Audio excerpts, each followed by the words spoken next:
You're locked into a lot of things you can't change. Weather, traffic. Hey, stay in your lane! Your wireless carrier's latest price hike. But you can unlock a better way. Unlock the savings at Boost Mobile and save up to $600 a year. Switch to the $25 a month unlimited wireless plan. No contracts, no price hikes, and you keep your phone. Stop being locked into their games. Unlock the savings at boostmobile.com/unlock. Based on average annual single line of payment of AT&T, Verizon, and T-Mobile customers compared to 12 months on the Boost Mobile unlimited wireless plan as of January 2026. For full offer details, visit boostmobile.com. Dreaming of getting the all-new iPhone 17 Pro designed to be the most powerful iPhone ever? Then stay in bed and let a Boost Mobile expert deliver and set it up for you.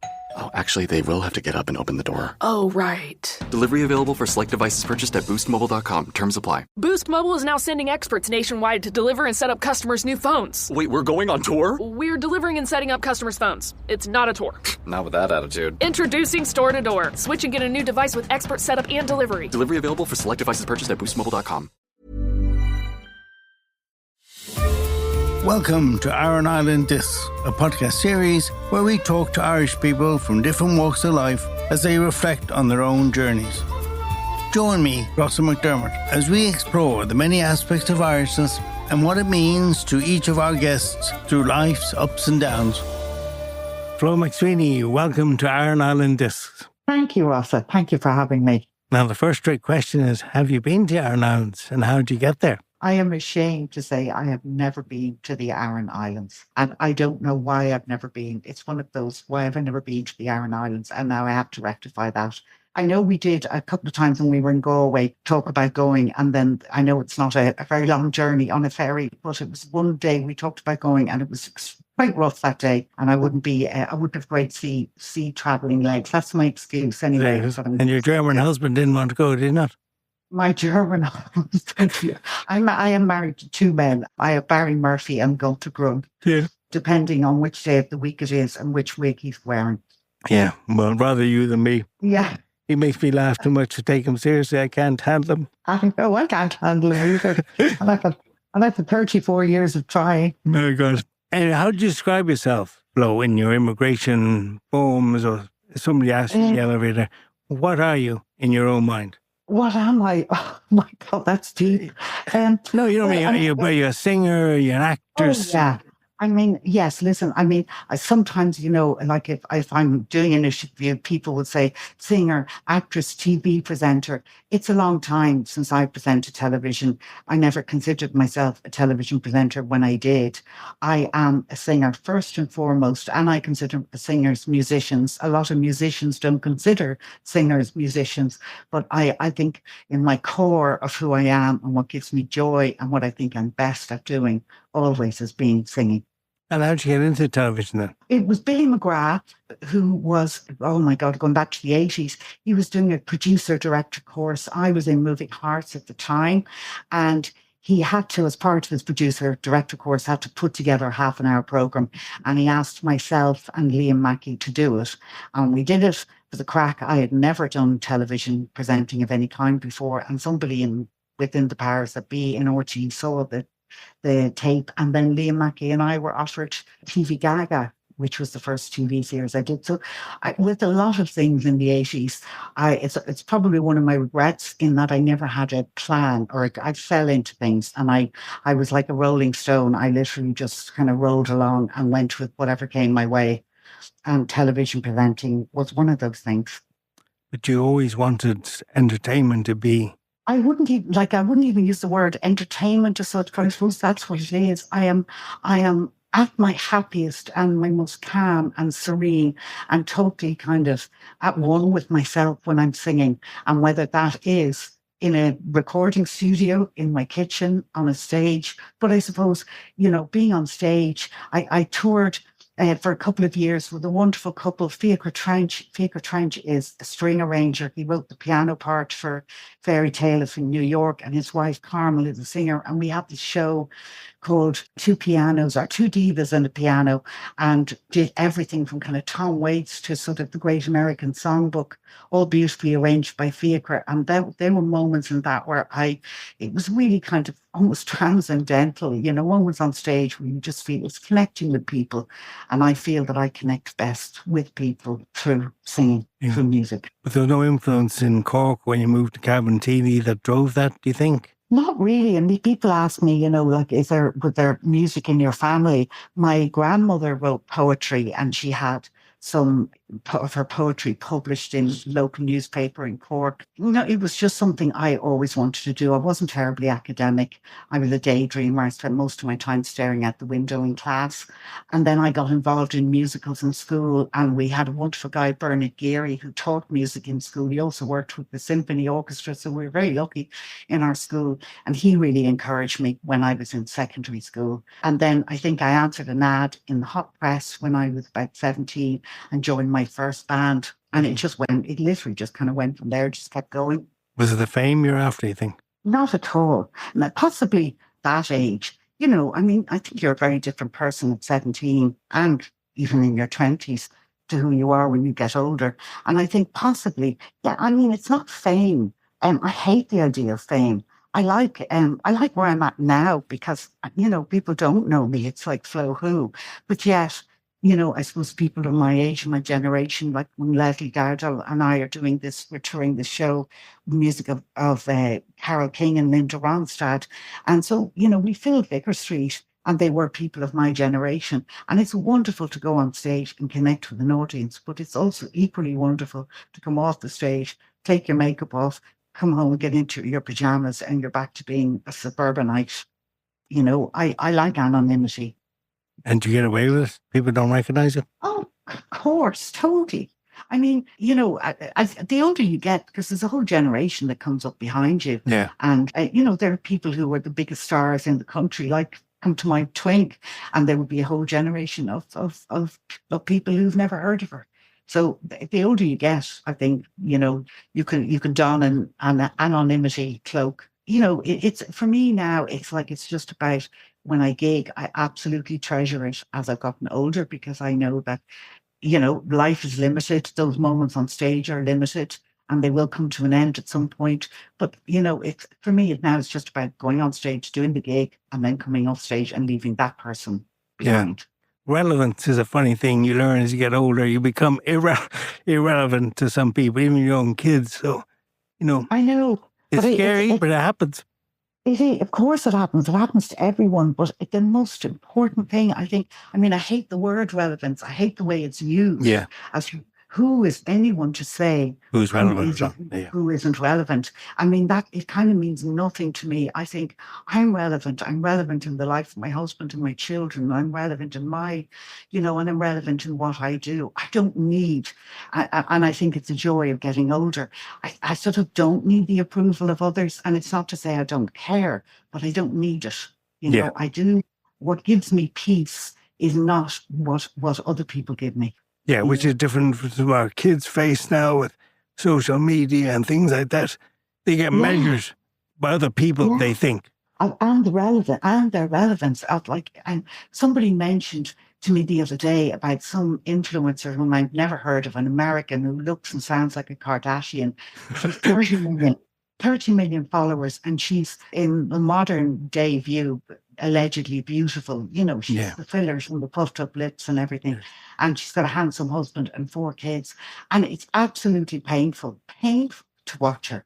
And she is what people consider to be relevant. And I now am going to sound my age, and I think I fear for the future if this is what we are, you know, our children and other generations are looking up to as adoring. Yeah. You know. It does get worrying. It does get worrying. Yeah, absolutely. What does Irishness mean to you, Flo? Or does it mean anything special? It does. I mean, yes, of course it does. It's your roots. You know, I suppose the Irish language that we have that I don't have, our writers, our poets, our performers. I mean, it was so wonderful watching the BAFTAs the other night and just seeing, you know, the Jessie Buckley and you know, just how well, you know, Irish actors are doing. We're such a small country, and yet we have a huge influence in the world, and I think we always have. But my identity is kind of, I suppose because of the way the world is working and because of war, and war is all down to countries and identity and labels and people, this is our territory. And so I don't like to think like that. I would be of a view that, I think in another 100 years, Ireland will be obviously very different. I believe in a melting pot of cultures and people from different countries mixing and moving around the world and being allowed to move around the world. Yeah. So you lived in London for a while, worked in London, did you? I did. And I lived in London in the 80s, where it was very, very tough time to be Irish in London. Yeah, it really was. And it was very tough to be Irish in the 80s. And I did get a lot of backlash and racism. And that was kind of scary. That's the amazing thing about watching the BAFTAs now. It's very different Ireland, very different Irish people, very different England. The level of acceptance, or into whatever you want to call it, it'll be look different, feel different, sound different. Yeah. I remember in England in the 80s, you were very apologetic just for who you were and where you came from. Completely. And also, I think, my mother was born in 1925 in Cork, and she had four or five brothers, and they all went to the UK in the 50s and worked as labourers. So the Irish people that went to England, they weren't educated. So that's the whole paddywhackery thing that's always been there. Whereas now the Irish people are cultured, they are educated. It's, as you say, it's different. Yeah. Well, people forget how big Planksy were in our time with their moving hearts, the you involved.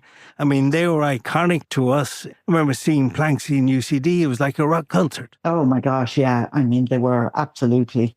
Yeah, Planksy were amazing. Moving Hearts were amazing. My time in Moving Hearts was, I would look back from it and say, I shouldn't have been in Moving Hearts. I didn't belong in Moving Hearts, but that was another one of those cases where I was offered the gig and I said yes without kind of... Why'd you say that? Just didn't fit? Because, no, it wasn't. I didn't fit. Look who went before me. It was Christy Moore and Mick Hanley and then me. And I was a young, naive girl singer that really, I don't think I had found my voice. Vocally, I didn't know who I was. Yeah. And I certainly wasn't a trad singer. Yeah, I always felt it wasn't a good fit. And it did me in some ways more disservice because it really knocked my confidence. Because, when I'm doing the things that I am doing, that I should be doing, I'm so kind of in charge of it. Whereas when I was in Moving Hearts, I really wasn't. There wasn't one song that I absolutely thought I loved singing this song. Yeah. Does that come with time? I dare mention the word age for both of us, but with the years passing, if we knew then what we know now, life would be very simple. My mother would say, you can't put an old head on young shoulders, and how true it is. You kind of think in your 20s, you know who you are, you're supposed to know who you are. And, I think, and that it's going to arrive at some point. And I think the day you arrive is the day you're in trouble because you never arrive. You're still, I'm 64. I've just turned 64. I've never lied about my age. I don't believe in it. I'm proud of my age. And the fact that I feel I'm still learning and still, I have a sister. But isn't that the beauty, isn't it? As you say, the minute you stop trying to learn or get improvement or something is the minute you give up, in a way. I have a sister who's just turned 70 and she's amazing and she's an actor and she worked in the castle in Dalkey. She would do the tours, but she would do it in character. She did it for 20 years and she retired recently from that job and just started doing a load of courses. And we say to her, what are you going to be when you grow up? And she laughs and she goes, because she's constantly learning and evolving. And I think that's amazing. I really admire her for that. And being Irish then hasn't been a hindrance to your career abroad, you think, or was it a help? I don't think it was either. I remember in 2016, I went to New York with Brian Merriman. Brian Merriman started the Dublin Gay Theatre Festival about 25 years ago. And he's a playwright and a beautiful, just the most amazing guy with language. He just writes so beautifully. And he wrote this play. We went to Provincetown. B-Town, yeah. And then we went to New York to a cultural center off Broadway. We actually got a review in Broadway World, which I was so proud of. But I said we were so far off Broadway, we were practically in Queens. But I play, and it was about the gay and lesbian kind of people at the forefront of 1916, and beautifully written monologues. And I remember being very proud when we were doing that piece in New York, being Irish. And also, the sort of New Yorkers that we met were kind of sort of almost in reverence of us because we were Irish. I do love that they think that we have the handle on language and the beauty of poetry and writing and that scale. I do think the Irish are revered for that. Yeah, we do have some advantages that they don't have in that sense. Yeah. They're very kind of austere English, whereas we have a flowery way of saying things, which we go around the houses because of the Irish language, I think. Yeah, absolutely. And very interestingly, and I know it was nothing to do with anything, but I remember watching a documentary about language and about this particular one, about the English language and how it travels and how Ireland, has spread its wings everywhere. And when the cops in New York, apparently in the 50s, late 50s, that word you dig comes from digging. Does it? Yeah. And I thought, well, of course it does. It makes complete sense. Yeah. No, we have those kind of funny isms that we adopt, yeah. And resilience, does that mean anything to you? Have you had to dig deep at times? That's the thing. That's the resilience thing that I didn't know I had. I mean, we had Paul's funeral. He died on the 14th of September. We had his funeral exactly a week later. And then exactly a week later, Natural Women with Leslie and I, we did Vicar Street. And, the gig was sold out. I had to do it the week after his funeral. And I had no idea. And his wife and his daughter were there. I was so conscious of them being there. I knew exactly where they were sitting up on the balcony. And it was so emotional. I had a lot of friends there, so I had a lot of support. But I had no idea what I was going to be like. And the minute I put my big toe on stage, I just felt the surge of kind of strength and of kind of, you're a professional and you're going to do this. And we had an amazing gig and an amazing night. And that's when I felt a sort of strength that I didn't know I had. Obviously, music really means a lot to you. It does. Oh my God, it does. I mean, our house is full of music, and when my daughter plays piano, but we're just, in the kitchen, but we've got music on all the time. I love music. I try not to close my ears to, the kind of music that my kids, would play. Yeah. And I go, merciful hour, if I hear another female cloud swallower as bad as my husband was, strangling vowels. I try and keep my ears open, to all music. But, I have my favourites. And I suppose, I've always loved Elbow. I think Guy Garvey is a poet. I think his lyrics, I've always said, if you stripped away all of their music and just had the lyrics, it's pure poetry. I'm a big fan of Imelda May as well. I think she's amazing in so many different ways. Yeah, and then I love Lady Gaga. I love Lady Gaga as a jazz singer. I think she's incredible. Yeah. Is it unfair that you made go into your car to rehearse your songs? Is that not... is that not discrimination of some kind? It is. But I mean, this was last year I did, it was the Nelson Riddle Orchestra.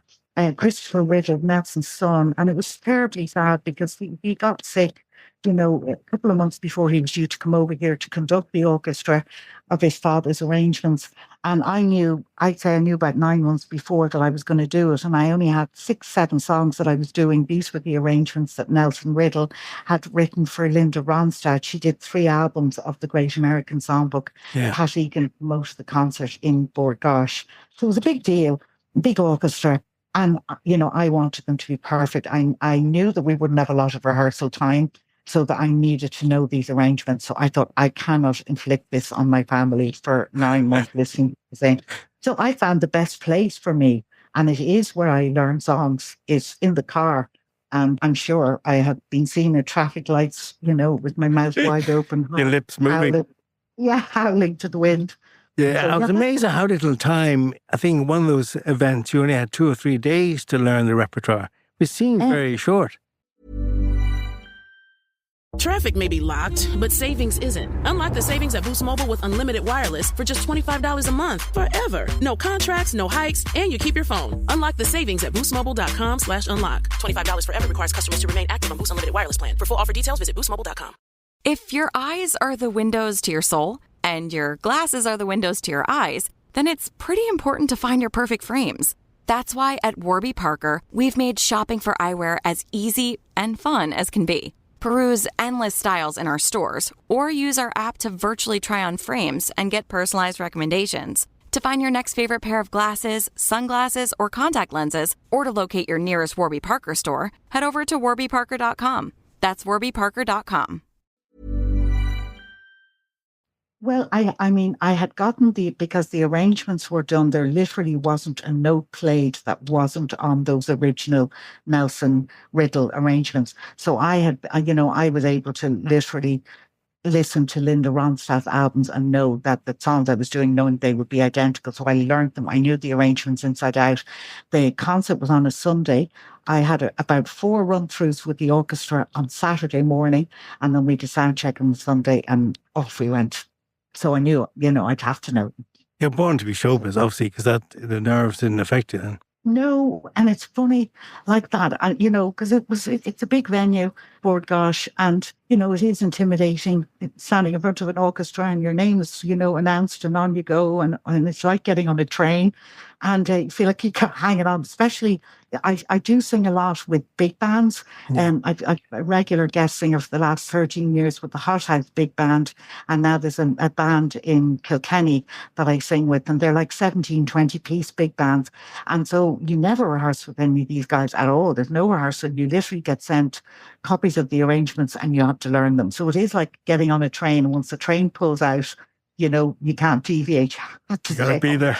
You got to be there, yeah. So I'm used to it. And if you look at selfish, iconic or big moments that really fill you with good memories, what kind of things would they be, Flo? Are they personal, on stage, ego moments? I suppose they are kind of on stage moments, I have moments with my kids where they may say or do something or behave in a certain way that I think, oh my God, we've raised great kids. I'm very proud of those things. They're the most important things. And then I suppose the ego moments are, Vicar Street was a very special moment. I mean, Bren Berry, who books all the gigs in Vicar Street, I said to Bren years ago, I want to play Vicar Street. And I wasn't really doing much. Between the ages of 40 and 50, I really didn't do any live work at all. Barry was very busy with that very match. Yeah. And our kids were young. So I was, one of us had to be a constant. So that was me. And I was more than happy to do it. But I remember being out for dinner with Bren and his wife Karen one night and saying, before I die, I want to do one Vicar Street, even if it's charity night and I do one song. So the night that Leslie and I and our amazing band did Vicar Street in September last, I remember thinking, wow, this is pretty cool. Because it's such an iconic venue. It's a lovely venue, yeah. Is there anywhere you haven't played that you would like to play? Oh my God, yeah, Carnegie Hall. This is a joke in our house, When are you going to Carnegie Hall, the Albert Hall, all the big halls? Yeah. Except we are doing watch how I segue very neatly into this. We are doing the Town Hall in Galway on the 11th of April with Natural, with myself and Leslie. All right. Do you think that's a plug? Of course it is, yeah. But I got hall in. Yeah. So when I went to the other halls, I thought that was a good hall to get in at that time. Yeah. But yeah, I mean, of course I had done the concert hall.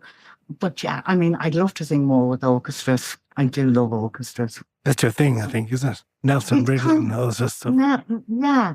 I mean, the thing is, people do like to kind of put you in a box. And, of late, I suppose in the last 10 years, people say, oh, so I was a jazz singer, other musicians as well. But I think I'm very versatile because I worked as a session singer in the 80s in London. And that's when I knew I'm versatile. I toured with the Commitments touring band. I was one of the backing singers. Yeah, I saw that, yeah. And that's all what I call wah singing. And I can do that as well as jazz. You don't write music yourself or songs? No, I do have. I must say that to my husband, actually, when I die, not to throw out my phone. I have over 600 voice notes on my phone over the years, I get the ideas of melodies. I'll always get a hook or a bridge or something and a lyric, and then I'll sing it into my phone and then listen back to it 3 weeks later and say, oh, that's shite, or that's really good. And I've never, ever kind of managed to do anything with them.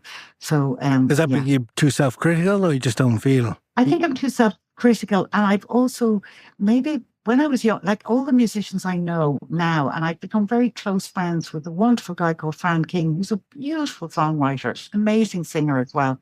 Fran does the Paul McCartney experience, and he's an extraordinary singer and mimic when he chooses to be. But had I met Fran in my 20s, I'd say I would have written with Fran. But, you know, I don't know, because he has so many other projects going. He's somebody I would love to write with. I would love to. But because I am the only person that listens to this stuff on my phone, it's the idea of playing it to somebody else is like, oh my God, you know.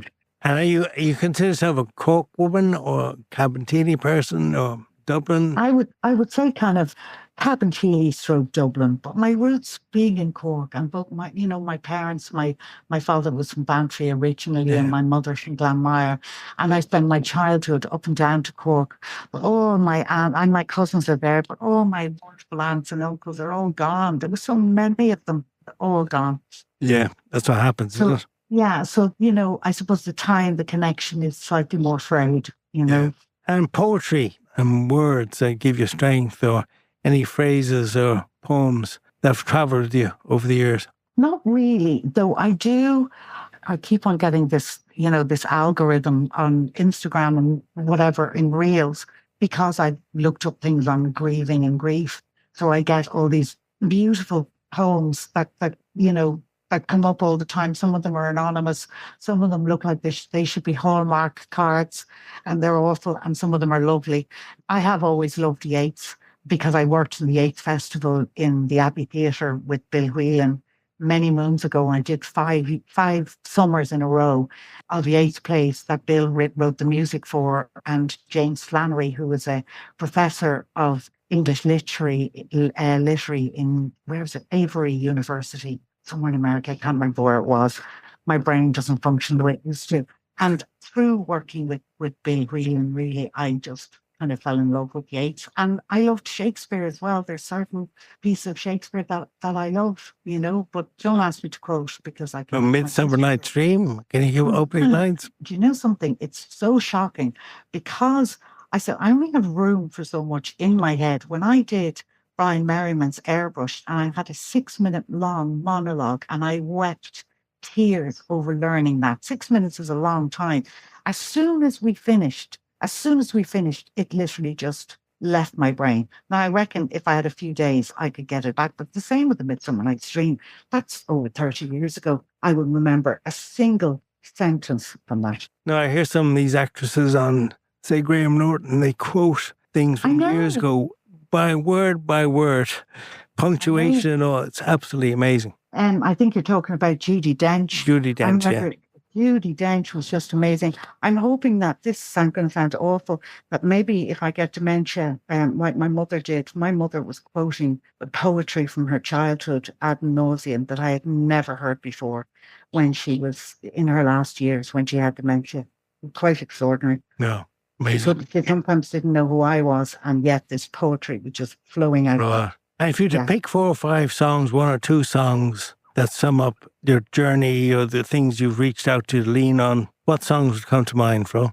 Well, one of the first songs I think would be, I remember when I was about 28, 29, and I was living in, where was I living? Rathgar. And, you know, we didn't have access to Spotify. There wasn't Spotify. There wasn't YouTube. Yeah. And this wonderful Jared Davis had an art gallery just across from Halfpenny Bridge. And he was the guy who kind of starts the whole kind of Bloomsday thing. And he had a wonderful art gallery. But above his gallery was an apartment, and it felt like a New York loft apartment. And he had the most extraordinary album collection, like huge, like thousands of albums, all categorized. And he was a big jazz fan. And I kind of started dabbling a little bit in jazz. And someone said to me, I have kind of voice for that kind of music. And you know, I have Jared to thank for because I used to spend hours literally sitting on the floor of his apartment pulling albums out. And one song was Julie London's Black version of Black Coffee that I remember grabbed me, that in that kind of, this is my song. It was like, it was no longer Julie London's song, it was my song. And it's a song I still do. And it was a song that really drew me into that kind of music. Yeah, I had to laugh when I read one of your interviews there. And you were talking about Judy Covington's song and how the title you got the roar from your mother. Florence, what are you listening to? I know. And on my little grey record player with the 2 buttons, mono and tone, for the 3 volume, and when it would go into the line "Only Women Bleed," I turned the volume right down so my mother wouldn't hear. Yeah, I think we were all confused back in the day, to be fair. I know. And when you look back in your life now, see how far you've travelled and what you've ended up doing, does it surprise you? Yes, it does. I probably would have said I did do musical when I was 44, so there was a little bit of activity between 40 and 50, and I was doing a lot of voiceovers and things like that, but I never thought I would have an audience again, that anyone would really be interested in listening to me sing again. So like at 64, the fact that I'm still doing it, that does kind of amaze me. But age seems to play a bit on your mind. Is it because you feel ageism does exist? Is it more specific for women than men or vice versa? I think it's more specific for women and men. And do you really feel that? I do feel that, but I do feel there's a change in that. Like, Mary Coughlin is a woman of a certain age. She's still out gigging, as is Mary Black. And Leslie and I are doing it, Eleanor McAvoy. I do think there's an audience for us, I think people of my generation go out more, like sort of when my parents were in their 50s and 60s, but they went to the golf club for dinner once a week. That was it. Whereas my generation are still young. We're still young. We're still curious. We still want to go to theatre and to shows and to see live music. I went to see Fontaine's DC 2 years ago. I did. Well, my sister's daughter is a musician, Vanessa Francis, a singer-songwriter. She's fantastic. And she supported them in the Ivy Gardens. And I literally beat my way down the front, and she was amazing and they were amazing. And I was bopping all night. It was fantastic. I don't think my mother would have been doing that at 64. So I think we are different in the way we are. But yeah, of course there's ageism. When I was in my 30s, I thought if you lived beyond 50, you were doing well. That was old, yeah. Yeah. Whereas now I think you should, like when I hear someone passing away in their 70s, I think, oh God, that's too young. Yeah. Well, it's very close for me in many ways, so you don't want to go that soon. No. I sometimes think some people, when people get hit by illness, but some people, when they're ready to go, like if I went now, I think, career-wise and musically, I've done so much and I don't have any regrets. I would like to live long enough to see my children grow older. Yeah. Well, going back to what I was saying earlier, I think if you lose curiosity, that's the start of something not necessarily good, because you have to be curious every day. Yeah, absolutely. Yeah. But then there's other some weird sides to me that still get a thrill out of. I bought a robot Hoover in Lidl the other day. I'm absolutely delighted with myself. I think it's the best thing since sliced pan. And does it talk to you or anything? No? No, it doesn't, thankfully. There's enough talking. It's like having a home help. I called it Seamus and I think it's fantastic. It's just, Yeah, we have one as well, so I can't be too jokeful about it. I know, isn't it the bomb? I believe it makes you more efficient because you can do 65 other things while the Hoover's doing its thing. Exactly. And the fact that I was just actually amazed that it worked, that it actually did the job, and then it found its own way home. Yeah. And I believe some of them can work while you're outside of the house and go on the holidays nearly. They're that clever, Well, I was going to say it made tea and stuff like that. But these are the things that, I get excited about stuff like that. I'm not terribly techie, so... And your activities in your slang comments when you're going to school, putting wires across the road or pretending to... I mean, can we talk about this as a kind of misdemeanor? Is this... You tell them, Leah, Mia and Luke about this activity? I did tell them about it. Did you? I mean, where I live we really do live in suburbia, and we live in a sprawling housing estate, but we have a lot of lovely green areas here. It really is lovely. And when we moved in here 25 years ago, I thought 2 years max, and then we're back into town where we belong. But our kids grew up like we're, second last house in a cul-de-sac. There's a big green with beautiful old trees on the green. And my kids grew up playing outside there. And for them, it was kind of before phones. They didn't have phones. And so swinging out of trees and, playing football. And that was kind of how I grew up. And now, you just look at kids together and they're all the head stuck in their phones. So we used to do, like when I was young, we used to do. Dreaming of getting the all-new iPhone 17 Pro designed to be the most powerful iPhone ever? Then stay in bed and let a Boost Mobile expert deliver and set it up for you. Oh, actually, they will have to get up and open the door. Oh, right. Delivery available for select devices purchased at boostmobile.com. Terms apply. The hustle doesn't have to hurt. If performance pressure is making it hard to breathe, Grow Therapy helps you navigate stress, set boundaries, and actually feel like yourself again. Whether it's your first time in therapy or your 50th, Grow makes it easier to find a therapist who fits you, not the other way around. You can search by what matters, like insurance, specialty, identity, or availability, and get started in as little as 2 days. There are no subscriptions, no long-term commitments. You just pay per session. Grow helps you find therapy on your time. Whatever challenges you're facing, Grow Therapy is here to help. Grow accepts over 100 insurance plans, including Medicaid in some states. Sessions average about $21 with insurance, and some pay as little as $0 depending on their plan. Visit growtherapy.com/start now to get started. That's growtherapy.com/start now. growtherapy.com/start now. Availability and coverage vary by state and insurance plan. Stupid things like it's just such a strong memory and a smell. Like the middle of the road, there was a long strip of tar, and the summer when my mother used to go mad, I'd take off my shoes and my socks and I'd walk down the middle of the road. So there'd be cars coming, and I would be squishing my toes into the tar, and then we would pretend to have imaginary wires, and we'd go on either side of the road and we'd pull the imaginary wires at oncoming cars so they'd have to slam on their brakes. That kind of stuff. Simple. It's very innocent, but it's fun. Yeah, and knickknacks and knocking on people's. At least we're communicating. As you said, your head wasn't in your phone. No, well, it didn't have. And I did. My father's brother had a bookstore in Cork, and he used to send us up books, and I used to read a lot. In the summer holidays when the weather wasn't good, I'd read, and then when the weather was good, we were very lucky. My school was literally, the Ursuline Convent was literally over the wall, and they had 6 tennis courts. And in the summer, a family could join for £5 for the whole summer, which was fortune. And my brothers and I, we were mad into tennis, and we would play from early morning till late at night. We'd come home for food and disappear out again. Yeah. And we play tennis until the last life. Yeah. And going back to your previous life in No Frontiers thing was, did you see a lot of places in the world? Or did you get to see them? Did you get to enjoy them? I did enjoy it. It was very hard work.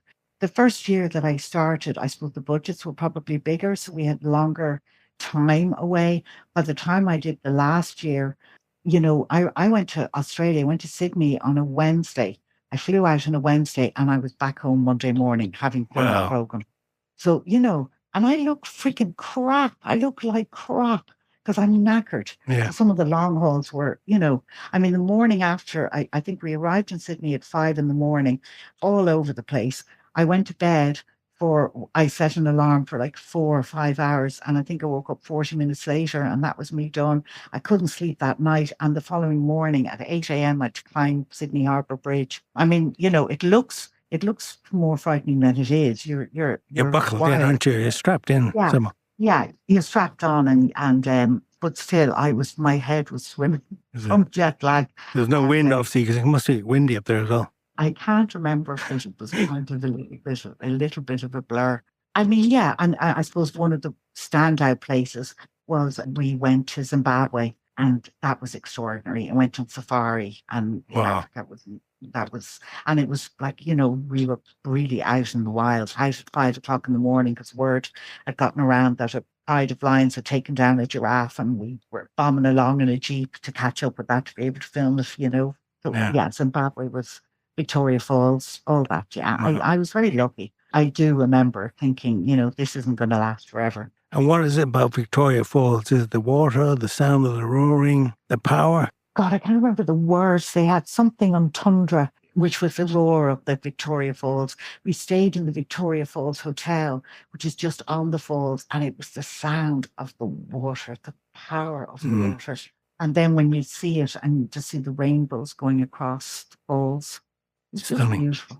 Stunning. Yeah, it really was. Yeah, very special. And these days you're touring with Leslie, is that? I am with Leslie Dowdall. Yeah. It was after I did the Nelson Riddle concert last year for Pat Egan. I know that Pat kind of, he likes, you know, and Pat's like, you know, in nearly 80. I know, and yeah. Still, and he's a wonderful guy. He's an absolute gentleman. He's just lovely. I'm mad about him. And I know that Pat likes a kind of fully formed idea. So I kind of thought, I'm always a big fan of Carole King, and apart from her album Tapestry, she's written amazing songs, you know, written songs like Going Back, that song that Dusty Springfield had a hit within the, you know, songs that you wouldn't associate with Carole King. So I had an idea that I would do, I would never want to do a tribute, be a tribute act, but do a celebration of. So Barry came up with the name. My daughter did a poster artwork and we called it King and I sent it to Pat and he was straight back. And he said, great idea, Flo. What about Linda Ronstadt and Carole King with you and Leslie Dowdall? And I think he knew, rightly so, I probably wouldn't sell tickets on my own, but maybe Leslie and I together would have something. So I went to Leslie with the idea. She was mad interested in it. So we started working on it around this time last year, put the set list together, the band together. But really, until we went out on stage that night in Vicar Street, we had no idea if it was going to work. And I knew within 5 minutes into it, this is going to work. So Paul Byrne, who was formerly of Intuinua, he was the drummer in Intuinua, and he runs a couple of festivals out in Hope.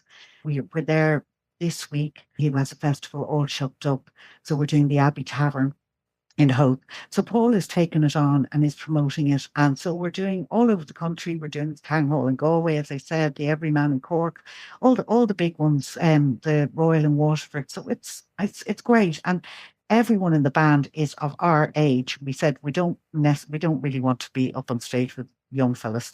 And so everyone has had life experience. We all know that it's a joy to be doing it. So Leslie worked out that the collective age of the band is 430. Wow. Yeah, I know, that's scary. But my God, they're all amazing musicians. And so Peter Eads, who is our MD on piano, and Tony Malloy on bass, great singer, Hugh Buckley on guitar, and Paul McAteer on drums. And they're all amazing. And we had a lot of fun. It's all fun.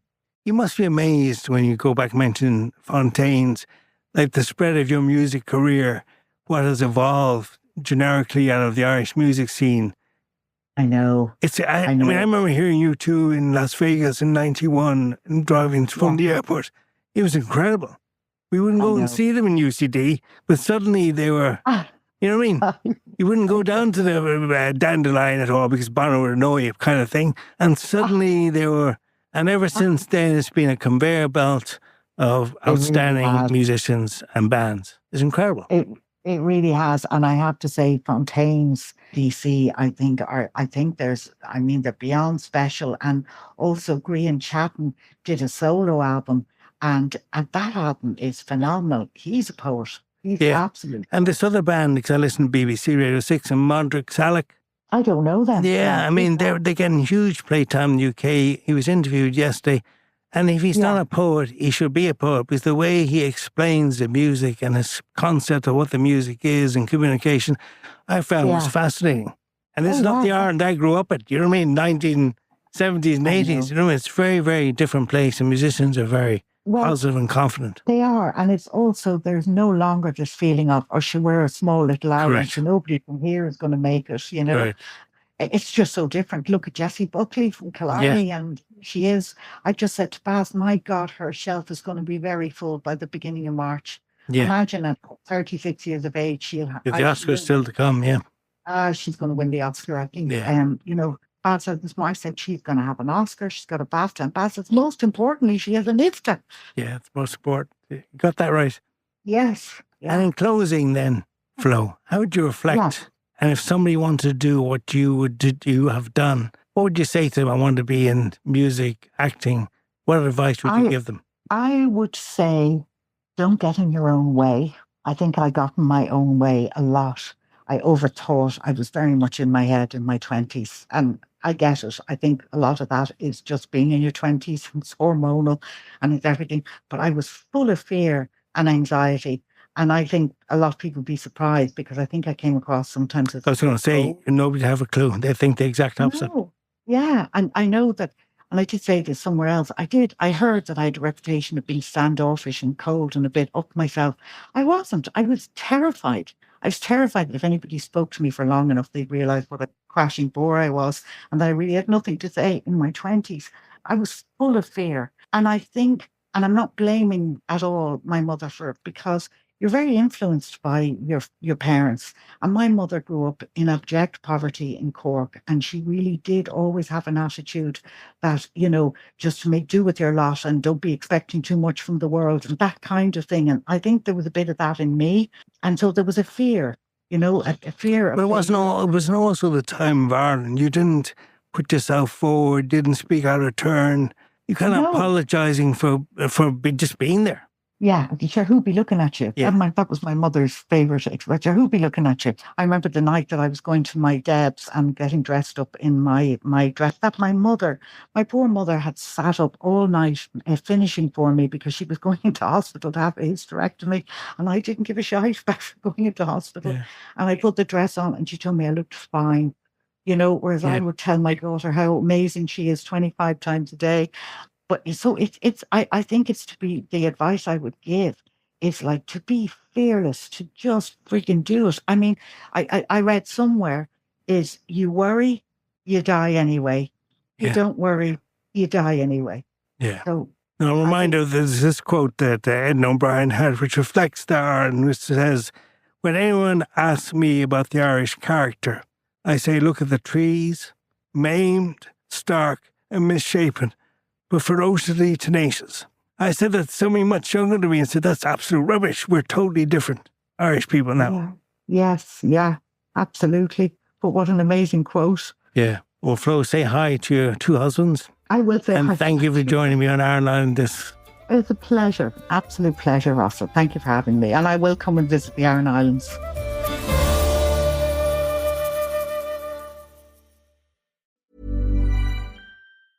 Dreaming of getting the all-new iPhone 17 Pro designed to be the most powerful iPhone ever? Then stay in bed and let a Boost Mobile expert deliver and set it up for you. Oh, actually, they will have to get up and open the door. Oh, right. Delivery available for select devices purchased at boostmobile.com. Terms apply. You're locked into a lot of things you can't change. Weather, traffic. Hey, stay in your lane. Your wireless carrier's latest price hike. But you can unlock a better way. Unlock the savings at Boost Mobile and save up to $600 a year. Switch to the $25 a month unlimited wireless plan. No contracts, no price hikes, and you keep your phone. Stop being locked into their games. Unlock the savings at boostmobile.com/unlock. Based on average annual single line of payment of AT&T, Verizon, and T-Mobile customers compared to 12 months on the Boost Mobile unlimited wireless plan as of January 2026. For full offer details, visit boostmobile.com.